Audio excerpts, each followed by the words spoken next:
What if the reason you feel stuck isn't because you don't know who you are, but because you've spent years hiding parts of yourself in order to fit in? Today's guest is going to help you stop shrinking for others and start to take up space to embrace and remember the powerful human you've always been. Welcome to Unleash Your Inner Creative with Lauren LaGrasso. I'm Lauren LaGrasso, a 3-time Webby Award-winning podcast host and producer, singer-songwriter, speaker, and creative coach. And this show is meant to give you tools to love, trust, and know yourself enough to claim your birthright to creativity and pursue your wildest dreams. Today, I'm talking with journalist, editor, and author Stacey Lindsay. Stacey has written for publications including the New York Times, Oprah Daily, InStyle, Parade, Goop, and currently serves as the editorial director of Maria Shriver's Sunday paper. She is also the author of the beautiful new book, Being 40, The Decade of Letting Go and Embracing Who We Are. I love her book so much, you must go get it. In this conversation, we talk about why so many women spend years prioritizing other people's comfort over their own authenticity, how to listen to the wisdom of your body, and why getting older might actually be one of the most creative and liberating experiences of your life. We also dive into self-worth, people-pleasing, courage, marriage, motherhood, taking up space, and Stacey's very powerful and interesting concept of the Autumn Queen. This is your wise, creative, self-respecting version of yourself who already knows exactly who she is and how to share. Think of it as a higher self, but even better. This episode is for anyone who's ever felt behind, questioned their path, or wondered if it's too late to become the person they were always meant to be. Spoiler alert, if you're feeling that way, you're right on time. And this episode is proof. So let's get into it. Here she is, the amazing Stacey Lindsay.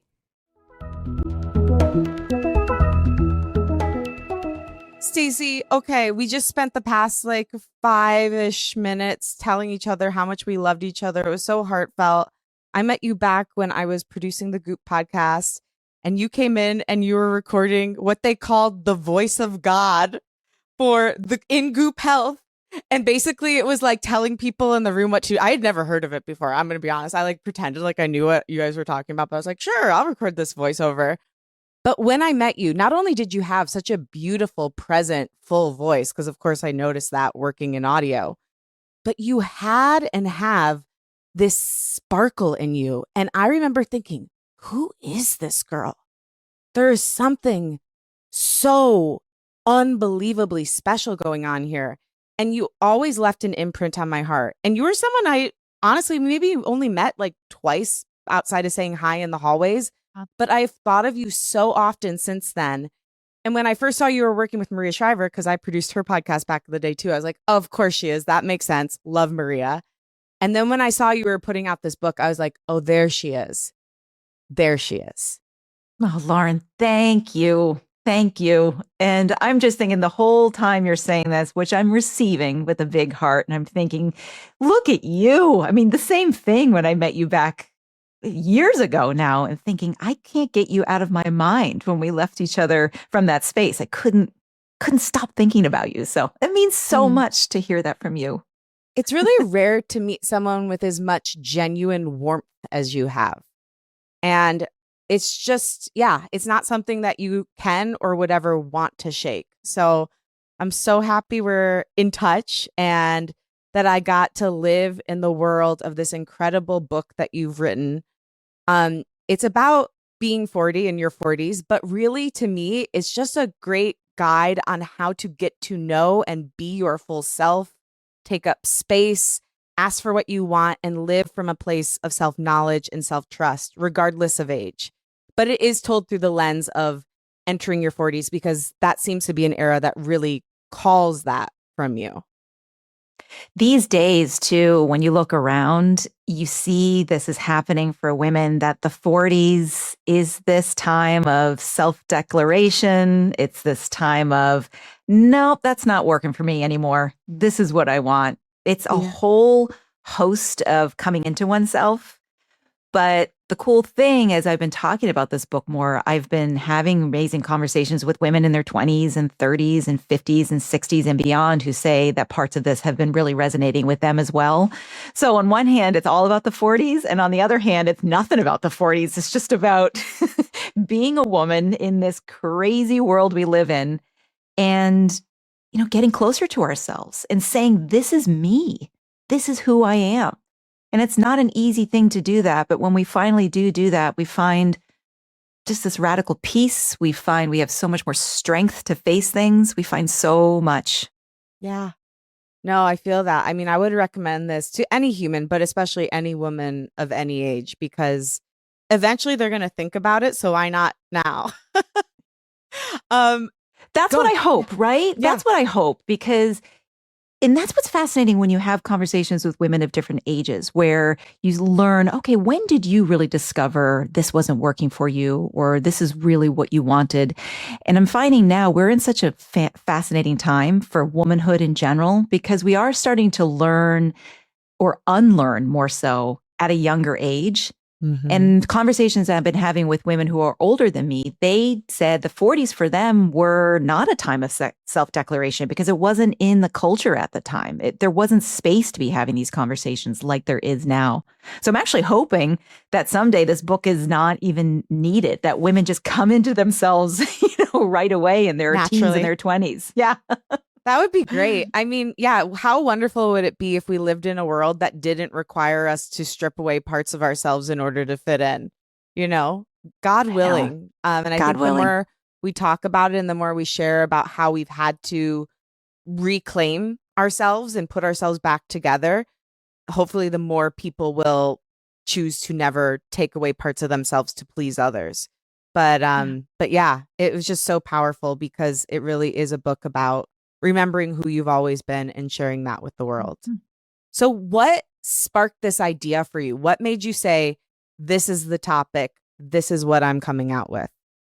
I've been really interested in reporting on women and women's issues for probably the past 5 years. Honestly, my whole career I have been, but I've homed in on that quote unquote journalistic beat more recently.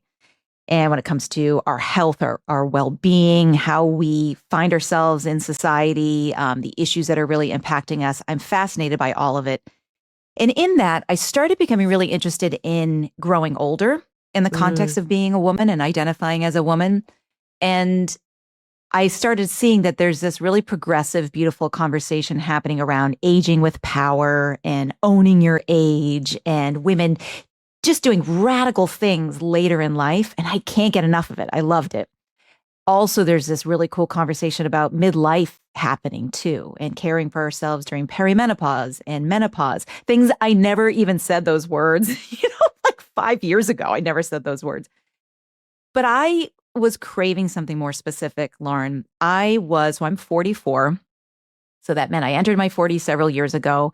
And in my late 30s, when I started really writing about women more so, I was experiencing all these things in my own life. My body was changing. My moods were starting to be super wacky. I was frustrated. I was excited. I was fill in the blank. And then I turned 40. And I started craving, where's the storytelling around this age? We know the old, sticky, stale, societal stigma stories. Oh, this is a time of decline. Oh my gosh, you're 40? All that. But when I saw women in their 40s, turning 40 and in their 40s, what I was seeing was this is actually a time of radical finding yourself, getting closer, saying, nope, I'm not dealing with that anymore, all these things. And so within the whole broad context of women and midlife, I wasn't seeing anything specific to the 40s, and I wanted to really drill down on it. And then also I wanted to know I wasn't alone in this, all this weird stuff that was going on. And so I couldn't get enough of it. Once I started talking with other women, I say the floodgates opened because they really want to talk. They wanted to talk about it with me. So I couldn't find enough time in the day to dig into this and report on it and write on it. Yeah. I loved it. I mean, it's clear in reading it. How did you know it was true for you? Like what, because you talk in the book about your body, and that has been a big part of my journey in my 30s is actually developing a real relationship with my body instead of being a floating head. I lived laugh, most but of I my feel life- you. Yes, like a floating head. I was just like a balloon going through the earth. Because we're And taught, oh my gosh, I have so many thoughts on that, but we're taught yeah. to like disassociate almost from our Oh, bodies too. So 100%. And yeah. also, I never realized it was very ironically, like Tracy Anderson talked about having a relationship with your body, and that's what like sparked it for me. It was on like Bethany's old talk show. I saw a clip, but that was my first realization of, oh, I never realized like working out was for me. It's not to just get smaller. And that's why I always resented working out. Like I could have a good relationship with my body and do this to take care of myself. And that totally shifted my view on working out and eating. And I love that you go into that in the book. But to circle back to the question, I want to know like what body feeling did you get that told you this was true? This was the topic.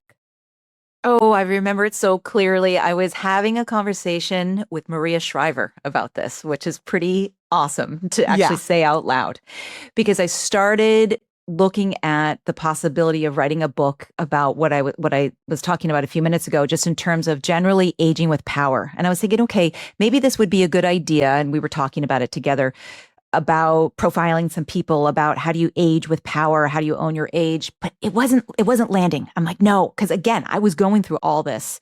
And so and because ultimately I have to say too, my book is under Maria's imprint at Viking Penguin. So it's with the Yes. Open Field imprint that she started, which is I'm so honored.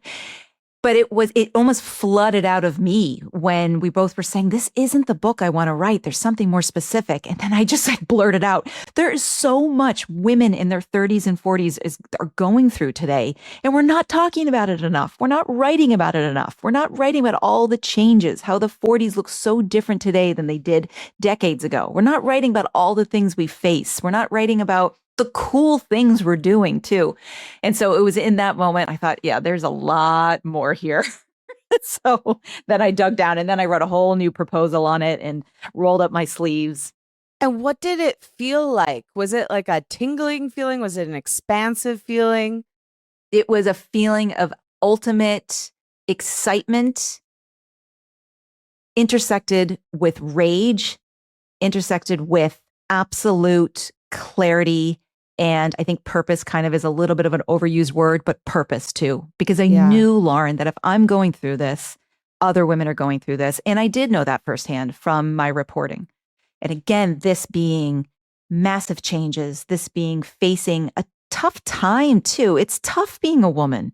And dare I say, I think in some ways when we get closer to ourselves, things get easier, but also life in the world gets tougher. It just does. Yeah. And so it was that the constellation of all those feelings that I knew this was so deep in my bones. And I had to get over a little bit of self-doubt and self-worth around, am I the one to tell this story? That's something that I think a lot of women face. Am I worthy of doing this work?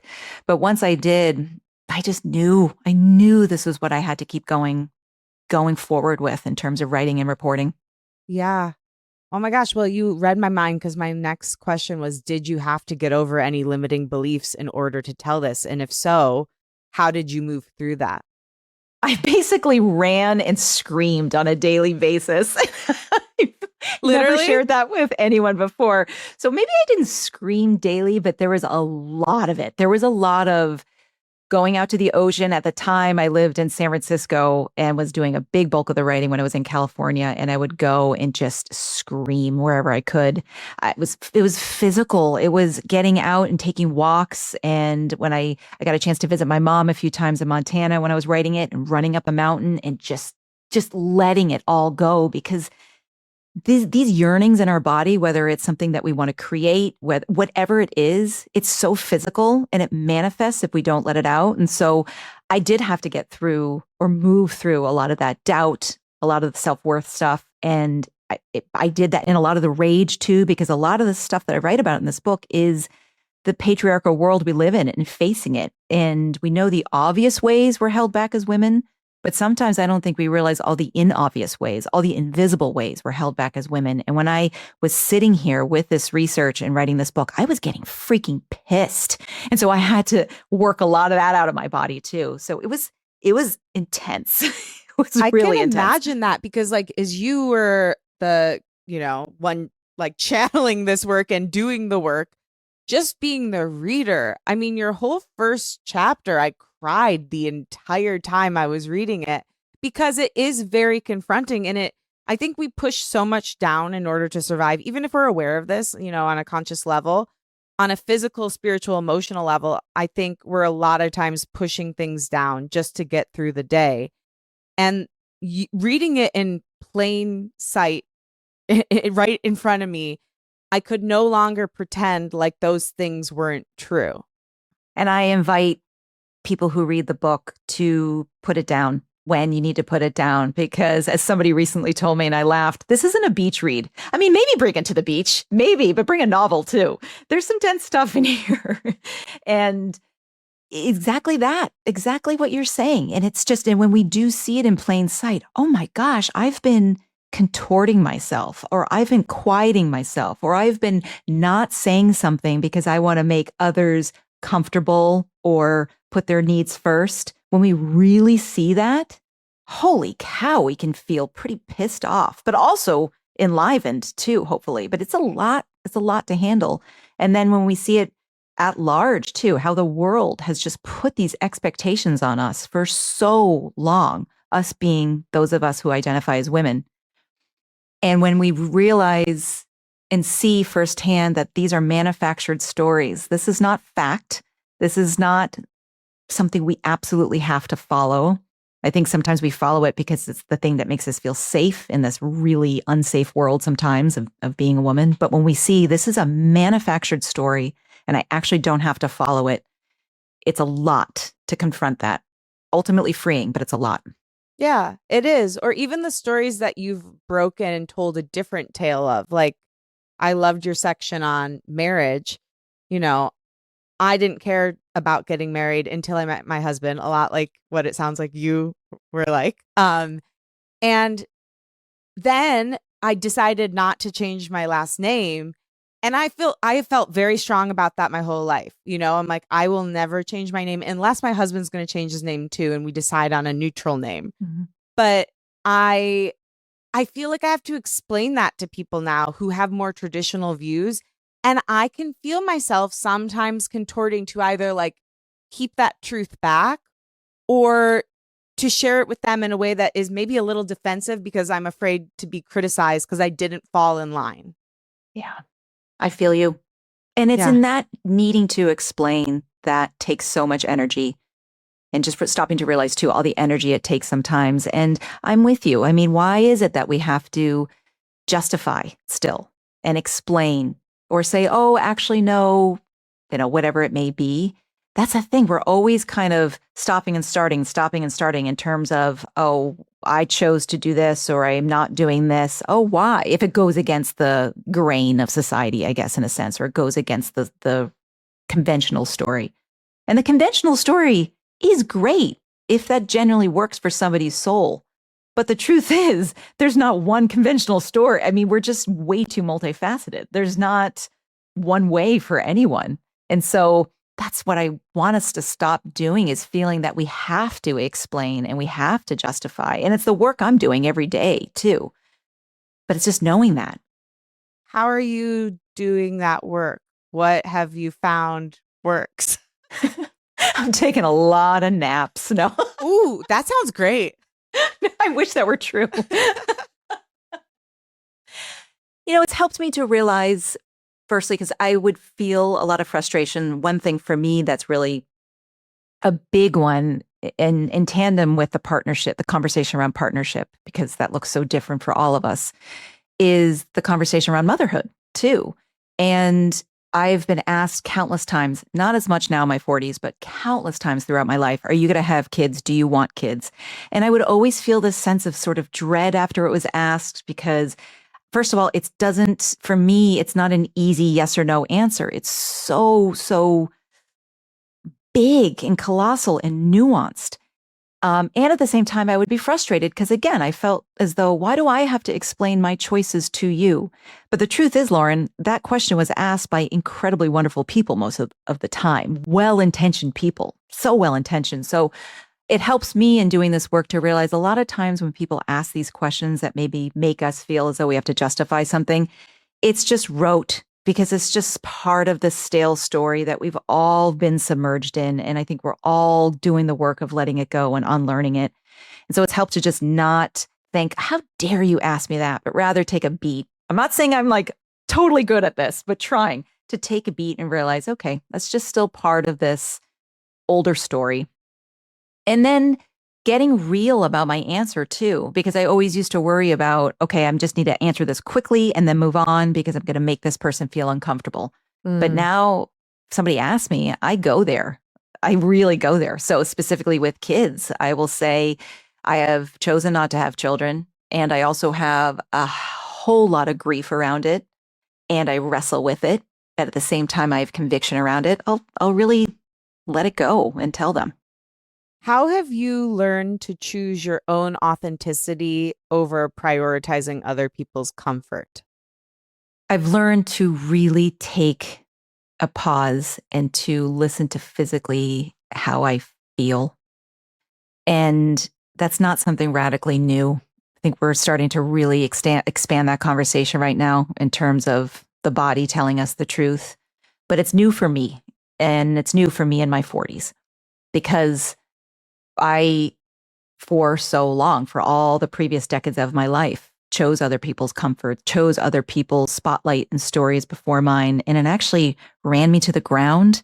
It physically didn't make me feel good. But the beauty of when you get older is you can't ignore that anymore. You know, I could ignore that in my 20s and part of my 30s, but now in my 40s, you can't. Like you've got hormonal fluctuations and all these things. You need to really take care of your body. And so that's the first thing I'm just thinking, I'm paying attention to how does this situation, how does this relationship, how does this exchange physically make me feel? And then what are the things that I can do to either give me some space from it or to really honor my autonomy within it? Because it's really important for me to say that as much as I would love to tell everyone, follow your dreams and leave, that job tomorrow. And that's not everybody can do that. We live in a really tough world, but we can find ways to honor ourselves within that context. And hopefully maybe while we are making larger changes. So those are the two things, really listening to my body and seeing how it physically makes me feel. And again, it shows up in different specific ways throughout my body. And then thinking, okay, how can I put some really healthy boundaries around this while I kind of navigate through towards something truer? Yeah. And not denying your own wanting. Maybe you can't leap into the wanting right now, but you can start doing what I call microdosing courage. Instead of turning to drugs, I recommend courage. I mean, you can still take drugs if you want, not my call. But, they're stepping up to it. It doesn't have to be overnight. Like when I left my job, I wanted to leave. Like I had the idea to start a business in 2021, but I started my LLC then, and I stepped up until I felt ready, courageous enough, and had enough leverage where I could do that. So anyway, I think there is most often a way, might not be overnight, but you can get to that place. And even if it makes others uncomfortable, honor your own authenticity.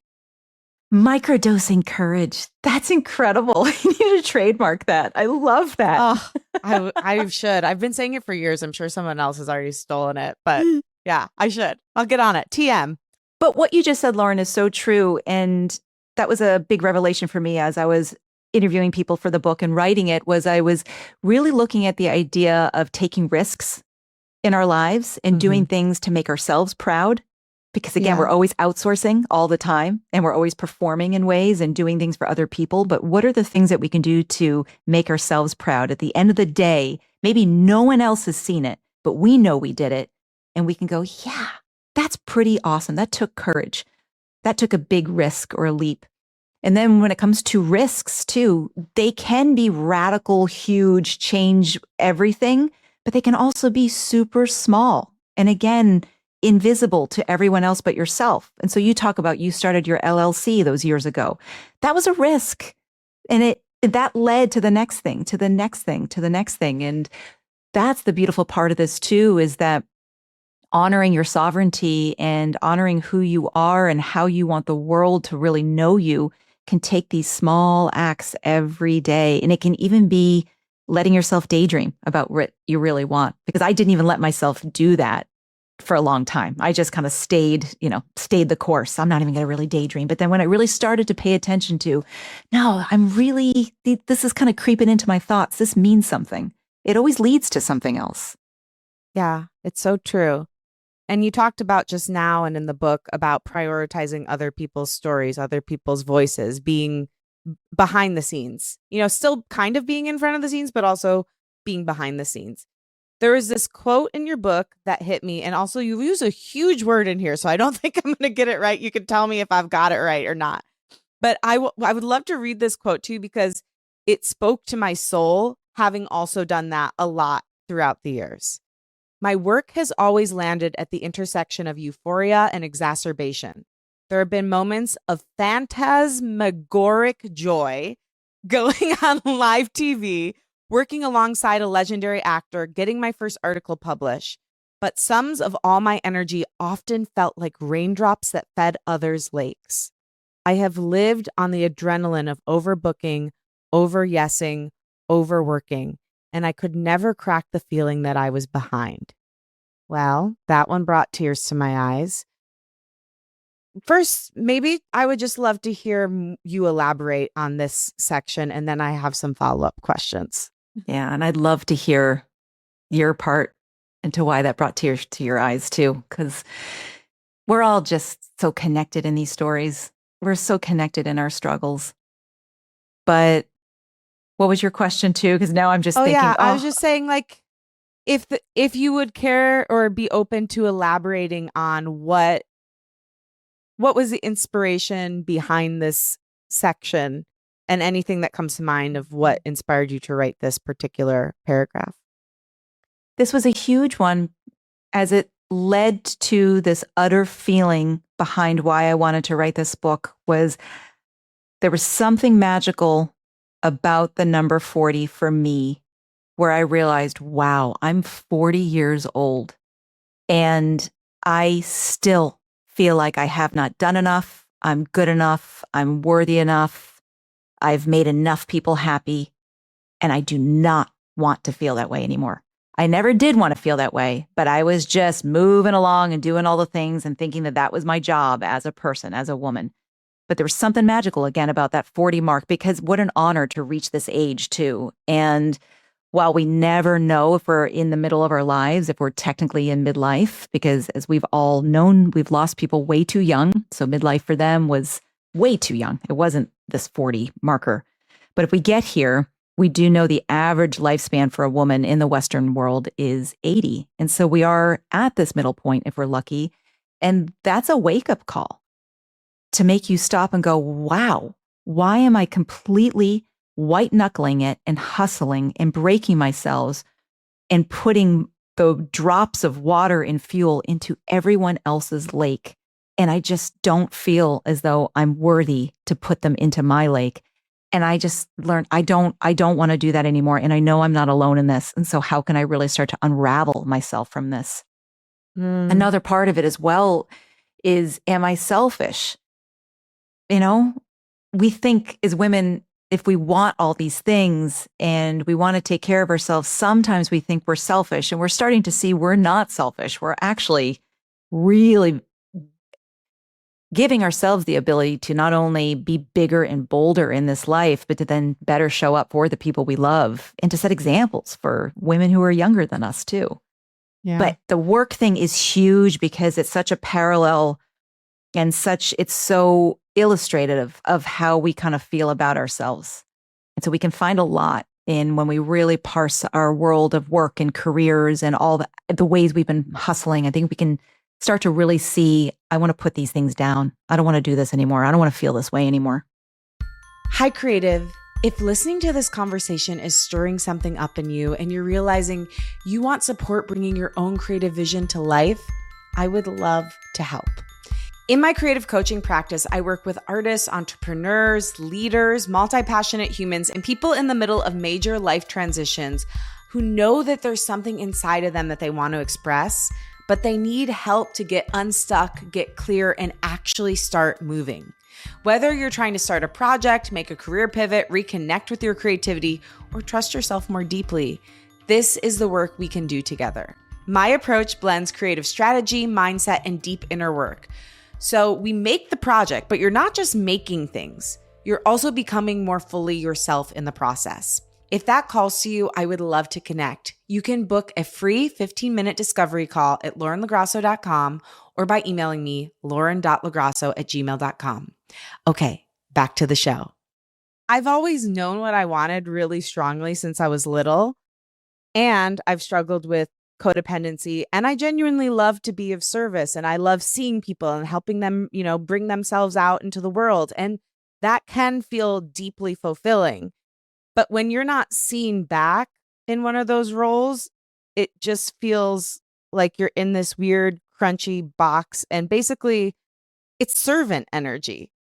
And I've had to get out of that in the past few years and be like, okay, you talk, this is great. This is a great little transition. You talk a lot about Autumn Queen. It's like, how do I get out of this? Like, I'm going to, second generation Italian American. How do I get out of this like donkey or mule energy that my people come from, where we just work and work and work and work and work and work ourselves into the ground and are always just like making ourselves small to make sure we can do the work, where we're putting the raindrops in other people's lakes? And how do I instead like step into this queen-like energy where I'm still of service, but knowing my worth and seeing myself, and yes, dropping into other people's lakes, but making sure I'm tending to my own first? It's such a beautiful point, because it isn't this or that, right? As you say, we still want to care for people. That's in our nature. And I know that's in your nature. I mean, I've known you now for some time, and I see how you love to spotlight people and you love to help lift their tides. And that's part of the kind of goes back to the selfishness comment I said, because we're not being selfish by really filling our own lakes. We're actually really being even more giving in a sense. The thing I have learned in writing this book and in the past several years is so much of this, if not all of it, comes down to respect. So much of what women endure and marginalized people endure, it's a lack of respect. We're up against this system that has been set up not to complement who we are in any way.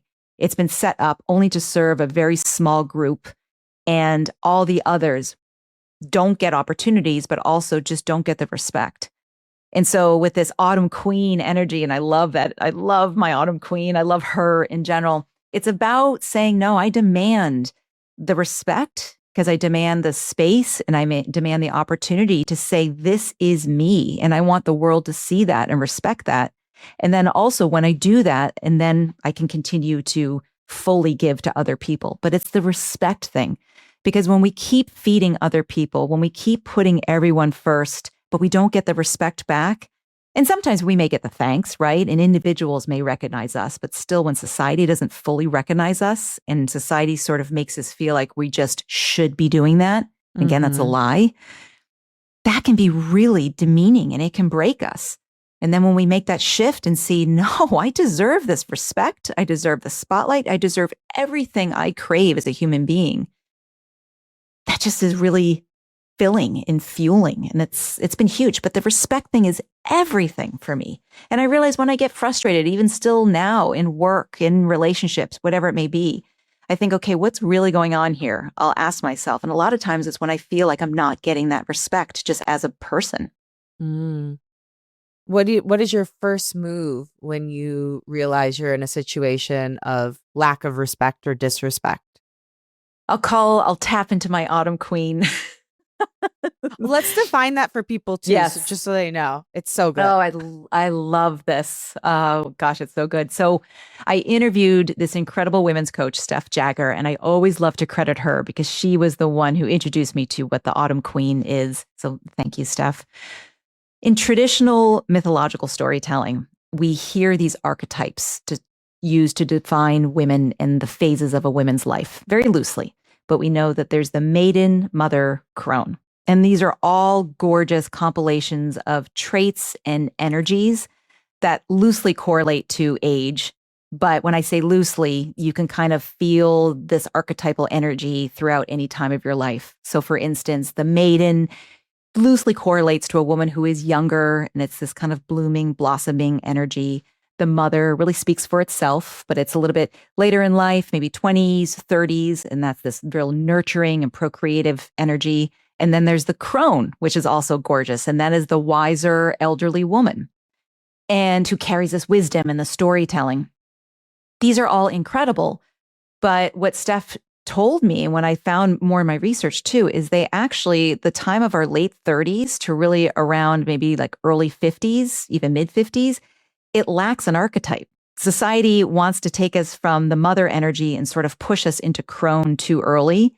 And it really, the 40s deserve this other archetype, which is then the autumn queen. And this is a time of absolute, utter fierceness, creativity, deep self-respect. Again, there's that word respect, and knowing yourself. And the beautiful part Steph showed me, she said the reason why there isn't an archetype in storytelling is because this is actually one of our most intimidating times when we're in our late 30s and 40s and early 50s. And so the patriarchal world is like, no, that's too intimidating. We don't want to give her, and we want to push her into crone too soon. But yeah, don't push me into crone society. And I can't wait to be into. I cannot wait to be, but I'm not there yet. I'm in a different time right now. It's inaccurate. So the autumn queen. And so I bring her into the book and say, think about your autumn queen. What does she look like? What does she wear? How does she act in meanings and in times of injustice and during hard times? How does she carry herself? She's this wise, self-knowing, gorgeous goddess. And so I think of her. Mine, for whatever reason, she's always wearing vintage Levi's because I think that's just what I love to wear. She's always wearing a white t-shirt and she's just so cool. So I'll channel her. I'm like, okay, I'll tap into her. How will she carry herself in this situation? And if someone wants to meet their own autumn queen, what would be a good way to start doing it? Would it just be visualizing or journaling? How do you recommend someone go on this journey? Think about the things that make you proud that you have within you, that maybe you don't feel the world sees enough, but you carry. Whatever, it might be a deep creativity, it may be a yearning to connect people deeply, whatever it may be. Think about those traits that you have. Those are real. Those are inside you. Your autumn queen embodies those. Think about the moments and the situations where you feel the most beautiful and empowered. And it can be anything too. It can be with other people. It can be hiking the mountains of Montana. It can be surfing the ocean. It can be taking a quiet art class, whatever it is. And take that kind of positive, gorgeous energy and combine that all. And that is your autumn queen. And then kind of add details to her too, just what she looks like and what she's wearing. And again, how she carries herself. And that's your inner wise archetype. And she's always there for you. It's you. Idea for you. Like, I feel like you should do an autumn queen workshop where you help people meet their autumn queen. I want to do that with you. That'd be cool. I would love that. That would be amazing. We should chat offline. But yeah, like some sort of like visualization, but also an embodiment practice. And I can see it. Let's discuss. It's such a great idea, Lauren. Yeah. The truth is we do think about this. Maybe we just don't realize we think about it, but we think about how we want to be in situations. Sometimes, I know there's been so many times where I've envisioned myself being the rock star, singing on stage, singing. That's part of my autumn queen. We think about powerful parts of ourselves all the time. So it's actually really honoring that and letting that fuel us more. It's really cool. I just love the idea of actually personifying it too, though. So you have a visual, because that's so powerful in those moments. I had a moment earlier this week where somebody challenged my pricing for something that I know I'm very qualified to do. And if the price wasn't right for them, that's totally fair. But the way in which they did it felt very demeaning to me. And having my image of the autumn queen and thinking about my reply would be so powerful, because then I can come from a real place of self-respect, respect for the other, and just like neutrality of not even explaining, but just saying like, this is what it is. So I feel like it's so beautiful to have that personification and that image in your head, so you can know who is standing beside you or who is inside of you, I guess. Yeah. And it also makes you proud of yourself, right? Yeah. So you're in that situation and somebody challenges your pricing and you call in this wise, gorgeous goddess energy that again is you ultimately. That is you. It's truth.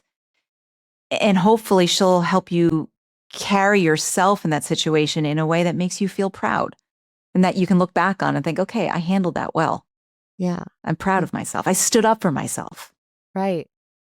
So, speaking of stepping forward and remembering your most powerful self, there's so much of you in this book, Stacey, and you were so brave in what you shared. And I know that's hard, especially as somebody who's told a lot of other people's stories to finally tell your own. How did you get to a place? Well, first of all, how did you know you wanted to do that? But then how did you get to a place where you had the courage to share that vulnerably? I hid behind other people's stories for so long. And it's fascinating when we look back at our lives and the themes, because I think that's one of the reasons why I've always wanted to be a journalist and chose to be a journalist, because it did allow me in a way to be curious about the world, but then also hide behind other people's stories, even though I really wanted to tell my own story, right, for so long. And in the process of writing this too, I'm so proud of all the interviews I conducted and all the things women shared with me, and it just sort of weaved together in this quilt of a book that their stories are everything. But every manuscript draft, and I'm smiling because I'm thinking of my amazing editor Cassidy. She would say, we need a little bit more, or what do you mean by that? Or I would sprinkle in little bits of myself, but it wasn't enough. And then I realized, yeah, my story is one of countless stories, but there's going to be, again, so many parallels. I know the stuff that I faced and this messiness and all of that. I'm not alone in this. And I hit a point, and I think it was maybe draft number 4, but I hit a point where I thought, go big, really tell it or put it down, because don't write a book that is vapid or glossy. At least this is my opinion. Go there. And these stories that I share, I don't think a lot of them are pretty, but you can't worry about how people are going to perceive you. I think the thing is, I was sharing this not out of a need for catharsis, even though it was cathartic. I was really sharing this to say, I have been really messy in my life. I am coming up against a lot of this. And I know in my bones that if I share this with you, hopefully maybe you'll share this with yourself more, reader. And so it was a process, and it was hard. And, but I went there, and hopefully it was worth it. It was so, I mean, it was so powerful because, I mean, in my memory, and maybe this isn't even true, but you started with the story of your mom and what happened there. And it would be great if you would share it. But I've been I've been working on, especially I do public speaking, and in my speaking, sharing my own story more. It's scary because I always want to be, again, of service, but sharing your own story is one of the best ways to be of service because, first of all, people instantly feel connected to you. Second of all, who better to teach whatever it is you're teaching than somebody who has been through and had these hard-won lessons. But yeah, I mean, if you're open to sharing it, because I would think that, the story of what you went through with your mom when you were in high school might have been an inciting incident for this curiosity around 40 as well. Would you share that story? Yeah, my mother, she made the radical decision to leave when I was in high school. I was 16, and it was drastic. It was quite honestly just overnight. I had been away for the weekend with my boyfriend at the time and his parents. And I remember my boyfriend dropping me off at home. I remember it so clearly, walking up the stairs, feeling something felt off, and then opening the door and seeing my father sitting there and seeing most of the furniture gone from our house. And my father said she left. And I didn't know at the time the grief and all the feelings that I would actually go through and feel. I mean, I was just a teenager looking to move forward with every hour, and your brain's not fully formed too. So I'm thinking of school and my boyfriend and all the things that I had to do. But it was devastating for obvious reasons. But it was ultimately devastating to see she was and is an incredible person.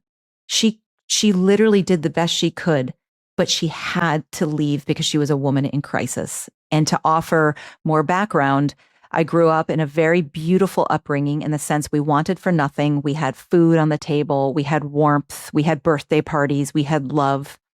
With all that, my father was an alcoholic, and that ultimately took his life.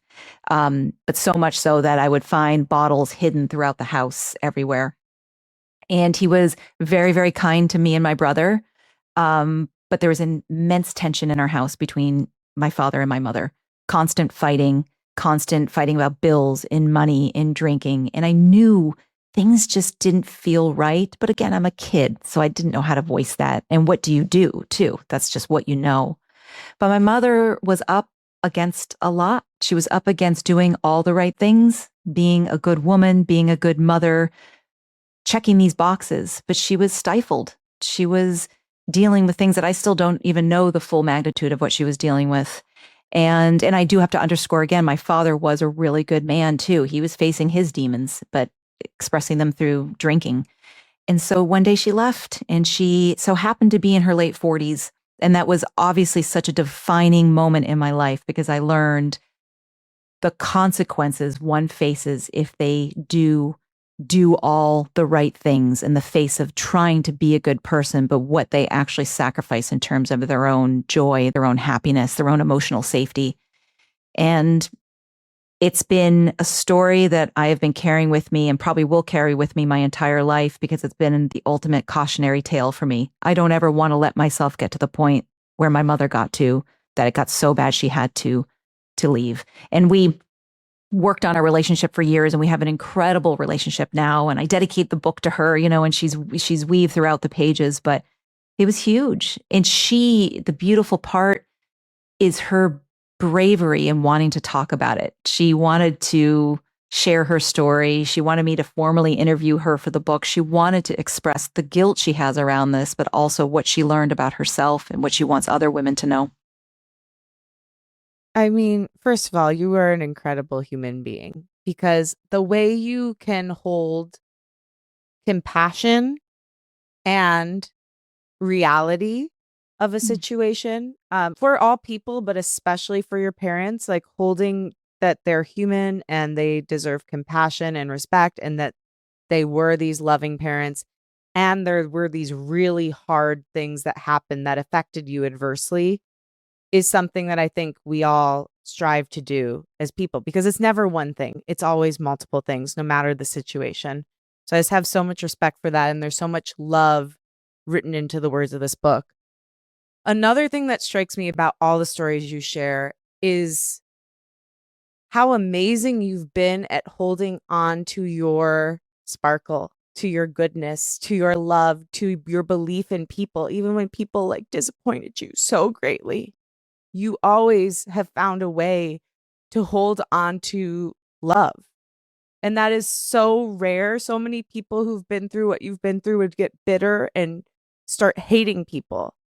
And the fact that you not only did that for others, but now have found a way to pour it back into yourself is incredibly inspiring. Thank you, Lauren. Thank you so, so, so much. It takes work. It hasn't been easy by any means, but I know from the people I've lost in my life way too young, my father being one of those people, and from seeing the pain people are in this life all the time. For whatever reason, I've been gifted this beautiful life that hasn't had a lot of pain. It has had some pain in it, but it hasn't had the pain that other people have experienced and continue to experience on a daily basis. And I just think I am so fortunate, and I can't waste this on anger. And I felt a lot of anger, but I can't waste it on anger consuming me and resentment consuming me. But again, it takes work. I'm going through something right now, quite honestly, that it's challenging. Like me, I want to lead with love. I want to lead with generosity, and I want to lead in a way where I want somebody else to treat me. And I'm being challenged right now, and I got to remind myself and to do the work around it. But I just think at the end of the day, there's not a single person out there who wants to feel bad. Nobody wants to feel bad. And so how can we do the work in our lives to prevent ourselves from feeling bad And then also, if we can, just be a little kinder to other people and a little Yeah. more gracious with what they're going through. Because one thing that has caused me the most pain in my life is when somebody treats me in a way I never would have even thought to have done, let alone done. Like and it sounds like there's maybe flavors of this in the situation you're going through. How do you hold on to compassion and not just devolve into hurt when you're in a situation like that where someone is treating you in a way that is totally out of the realm of possibility of how you'd ever treat another human being? I think of that person as a kid. It always helps. And it doesn't justify what they're doing. It doesn't make it okay, but it really takes the sting away. When you see that person as just a little girl, a little boy, what have you, who is lacking the tools to show up with courage, who's lacking the tools in that moment to show up with respect and generosity in a way you really want. We really want all of, I want to be operating that way, as, we all do. But sometimes we just don't have the tools. And when you see somebody as a kid, it can kind of just make you realize, okay, this is really crappy what this person is doing, and I don't like it, and I'm not going to absorb it. I'm not going to accept it. But at the same time, it's going to help me deal with massive resentment and hate. And it's going to actually help me navigate around it a little bit better. Almost treat that person, not with kid gloves, but just with, okay, you're not really making the best decisions right now. I want to remove myself from the situation, and I wish you well. But also at the end of the day, you're just a child getting through this life, So that helps. That really helps. Yeah. Yeah, I've done that. I haven't done that in like the most treacherous situations, which I totally should, but I've done that when people are like slightly annoying me. I'm like, aw, you're just like a little kid on the playground right now. And it really does work. So I'm going to try that next time someone hurts my feelings deeply. So how or why do you think the 40s do wake people up? You interviewed so many people, you've got your own experience. What is it about that decade that just you can't live a life lie anymore? Like anything you've been pushing down comes to the surface. It is in part the number. And again, like there is something magical about, whoa, I'm in my 40s. It's a pretty big number. So you can't deny that. At the same time, it's always been that sticky point for so long that's the age, that's the number that you're either in front of or behind. And society's so mean, particularly to women, if you are behind it, meaning if you are 40 and then in your 40s, like, whoa, that's the push out year. That's the year that you are over the hill. That's the year that you're told things start getting stale and, you just got to expect it's all downhill from now. And then when we see that's actually not true at all, we see the reality of so many women blossoming and changing and leaving and doing incredible things in their 40s. And so I think this awakening around it right now cannot be denied. It's incredible. I just want more of the storytelling to catch up to it, because we're seeing the reality. We're just not seeing enough storytelling to support, and to kind of perpetuate that reality. And so I just look around and I just see it as this incredibly, massively amazing, magical time. Also, there's no denying that life gets harder in your 40s and 50s, maybe too, and 60s. So we are equipped to handle the hard better, but still life gets harder. Life gets harder because pressures around family and changing relationships. Our bodies are physically changing. It's different for every woman, but for most, if not all women, at some point in our 40s, you're going to be going through hormonal fluctuations. And you cannot deny with that you need to take care of yourself. And just that actually will change your moods around how you show up at work and in your relationships and how you feel about things. So it's a whole constellation of things in this decade that's pretty freaking amazing, right? And there just is, Lauren, I don't know what it is. There's this incredible, I call it primal desire just to put down, as you say, a life lie. I have no capacity to carry it anymore. No capacity at all. I'm done. And it just seems to happen in our 40s. Well, that's encouraging. It's fun. And I'll say, yeah, it's not old. That's the other thing too. We're we're told, oh my gosh, you're 40, all that. This is young. This is young. It just is. Can I tell you the truth? So I got married last summer and okay, let me backtrack first. When I was 25, I felt elderly. I was scared to tell people I was 25. I was putting so much pressure on myself. I felt so behind. I was like, what am I doing? What's wrong with me? I'm not where I should be. Because of this, I felt old. I felt so, so old. As I've grown into my 30s, I feel like every year I feel younger to the point where when I got married at 36, I actually, and this is not a joke, I had the thought, am I too young to be married? I literally in earnest thought that the day of my wedding. And then I was like, oh no, you're okay. But I was just like, I'm just so young. Like, I don't know. It just feels like I felt like a teen bride. It was crazy. And I had the same thought when I got pregnant at 36 and 3/4. I'm like, am I too young to be a mother? I'm just a child myself, you know? And it's so interesting to me that this is the age where I should start getting scared because I'm in my late 30s and the 40s are coming. But I feel younger. I honestly even feel younger than I did as a teenager. I put so much pressure on myself. And for me, the youthful feeling and why I feel like I'm getting younger with age comes because I've taken off the burdens of caring so deeply what other people think of me. Yeah. I still care a little. I'm not, an ascended master. I'm still working on it every day.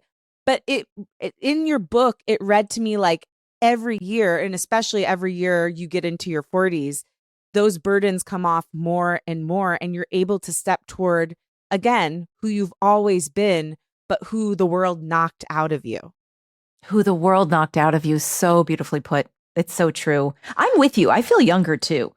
Because inside me, that was the other funny thing that happened when I turned 40. I thought, what? I'm 17. I act like I'm 12 half the time. Some days, maybe I act like I'm 26. I don't know. I mean, that's not going away, this thread of immaturity, this child inside me. But I'm with you.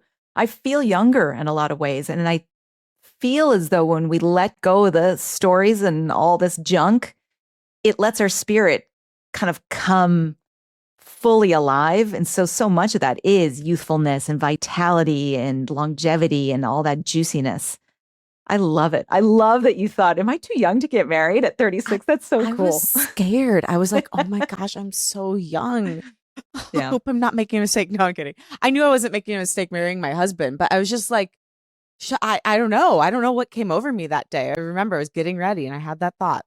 So anyway, the other thing I love that you talk about in the book is how the 40s are an incredible time for unleashing creativity. And I just would love for you to speak a little bit to that, because I actually had a friend say to me recently, she also wants to start her own business. And she's like, I just feel like it's too late for me. And I sent her some statistics, and the statistics say that most people start businesses in their 40s. So it's not like this young person's game. They like to make it look that way in the fancy, magazine spreads and social media posts, but there's something there. So what did you find in your interviews about why this is a particularly fruitful time to unleash your creativity? It's fruitful for a lot of reasons. Again, we're coming into ourselves more, as we've been talking about for a long time now. We're coming into ourselves more, so we know more what we don't want as much as what we do want.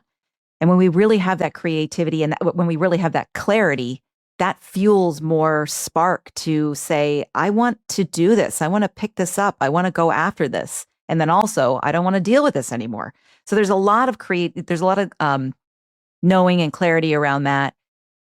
But the fun part about this too is to actually just call bull on the story that it's too late, because we're told, again, you do this in your 20s and then you build more in your 30s. And then by the time you're in your 40s, you should just be all set and settled and everything's figured out. And then it's done. And then it's just a sleigh ride until what, you die? That's not true. Like, what? Are you kidding me? No, it's not true at all. It also sounds boring when you put it that way. So boring, right? So incredibly boring. But it's also the patriarchy just saying, nope, you. And then also the world telling us too that by the time we're no longer having kids, and that again is wildly different for every woman. I have some friends who are having babies in their late 40s. I don't even want to put a number on it. You have children as long as you want to and can, whether it's, naturally or adopting or whatever that is. I mean, I am so done with women putting a cap on when they become mothers, right? That's the world has put that on us. I got a lot of thoughts there. Yeah. I mean, it's just the world saying you should just be, kind of hit cruise control. And no way. And that's where the Autumn Queen comes into play. There's this just primal surge of creativity that happens. And a lot of this also, I think, is fueled by we're not going to put our energy toward the stuff that doesn't matter anymore because we have too much of a need to put our energy toward the stuff that does matter and is hard and is important. And whether that is our own physical health, as we've talked about, whether that's aging parents, whether that's children, new babies, kids in their teens, older kids, whatever that is, they all need our attention, our partnerships. We have to focus on these things. We can't be playing around anymore with these old stories. And so when we really do focus on that, and then we see, oh my gosh, what also really matters is that I start paying attention to this insane fire inside of me to paint more, or to work with food, or to work with animals, or to stop doing this and start doing this. So it's a constellation of so many things, but you can't deny it too, which is really gorgeous to see. Women can no longer deny this creative spark. And it doesn't always have to correlate with your job. It can, but it's also seeing, okay, I work this job, it pays me, it puts food on my table, but are there some ways that maybe I can have it take a little less from me, whether it's, the time you work, putting a cap on emails, whatever it may be, so then I can allow for more time in my life to feed this creative fire I have outside of work. So that's the other important part of this. Feed the fire, my darlings. Feed the fire. A big part of the show, I say that this is a show about creativity and self-development. It lives at the intersection of the two because I think the two are intrinsically connected. A big part of what I try to do for people on the show is give them tools to love themselves, trust themselves, and know themselves enough to first hear the creative call and then answer it. What would be your advice to somebody on how to start to step more toward self-love, self-trust, and self-knowledge? I do this practice probably several times a week. It's very simple. It costs nothing. I go outside and I look up at the sky. And I just allow myself to do this just for a couple of minutes. It doesn't have to be some woo-woo dorky thing or whatnot. It is very simple. I just look up and it reminds me that there's something so much bigger than me at play. The universe is there. It's real. And it reminds me too that each of our parts is to be in simpatico with the universe. And in doing that, that means to really listen to ourselves and to really listen to our creativity and to really take care of ourselves.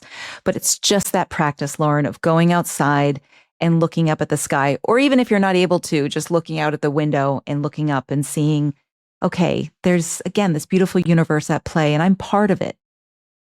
And it also helps me divorce myself from the minutia of comparison, social media. What does she think of me? What do they think of me? Am I doing enough? It takes you out of that and just puts you into something so much bigger and spiritual.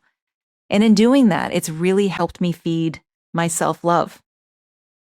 And then another part is, and I actively do this every day, is to remember that the noise out there, again, social media and the perfect glossy photos, the vacations in Positano, the posts about all the accomplishments, which are gorgeous, all gorgeous things, but they obviously make up this picture in my mind. I know that I'm never doing enough. Like, why am I not on vacation at Positano, right? Why did I not get the name that award or whatnot? And then I realized that this has actually nothing to do with me at all.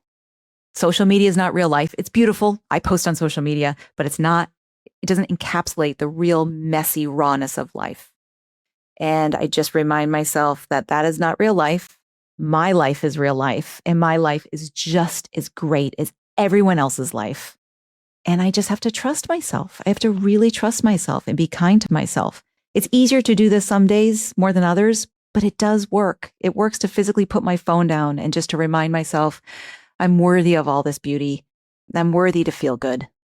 Mm, I love that. So remember, you are one with the universe and you are real and you are worthy. So good. Always. Stacey, is there anything else you want to share about this powerful decade, this work, or any final message you'd love to give the creative cuties? The creative cuties, no matter your age, I want you to know that you are right on time. You are not late. You can be late for a dinner reservation, a dinner date, but you're not late in life.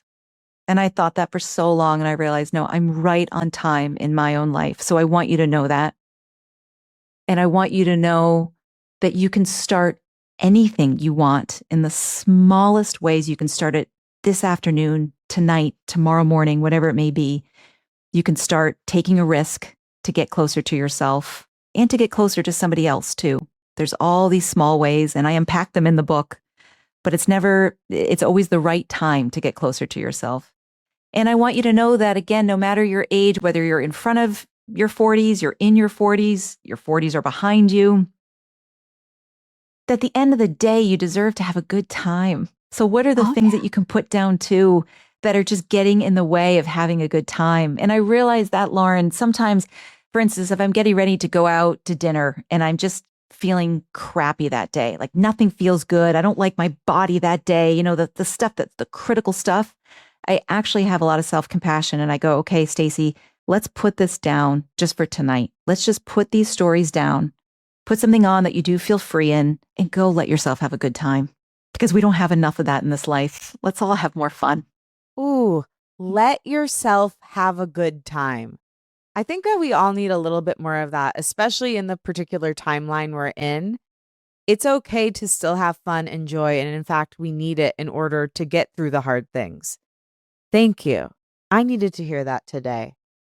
I needed to hear everything today. I wish I could talk to you for a billion hours. Please, I'm begging you, listener, please go get Stacey's book.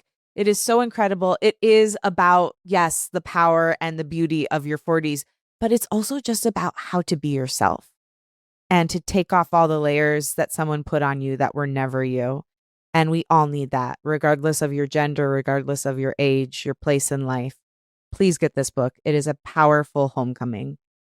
I love you. I have always just thought you were so special, but reading this book took me even deeper into what a incredible human being and creative you are. And sitting with you has been just a privilege. Thank you for being here, but most importantly, thank you for being who you are. Lauren, thank you. Thank you for sharing your light with this world. Love hanging out with you. This has been a good time. Yeah. But thank you so, so, so much. You're incredible. Oh, thank you, my friend. All right. Talk soon. Talk soon.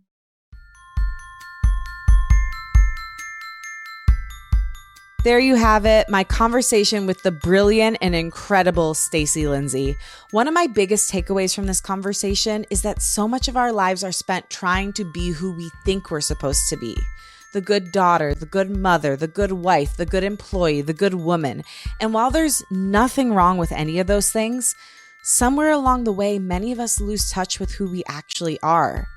What I love about Stacey's message is that getting older isn't about becoming less relevant, less vibrant, or more creative.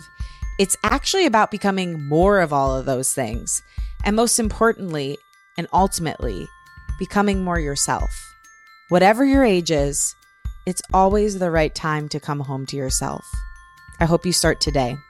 Please, please go follow Stacey and pick up her beautiful new book, Being 40, The Decade of Letting Go and Embracing Who We Are. You can connect with Stacey and learn more about her work on Instagram at Stacey Lindsay and through Maria Shriver's Sunday paper. If this episode resonated, send it to a fellow creative and share it on socials. Give us a rating and review on Apple and also a rating on Spotify, as well as some comments on Spotify. Everything makes a difference, helps us get out to more people, and you're helping make the show better when you share some feedback in that way. You can find us at Unleash Your Inner Creative and at Lauren LaGrasso. Unleash Your Inner Creative is hosted and executive produced by me, Lauren LaGrasso, edited by Blondell Garcon, with theme music by Liz Fohl. I love you and I believe in you. I'll talk with you next week.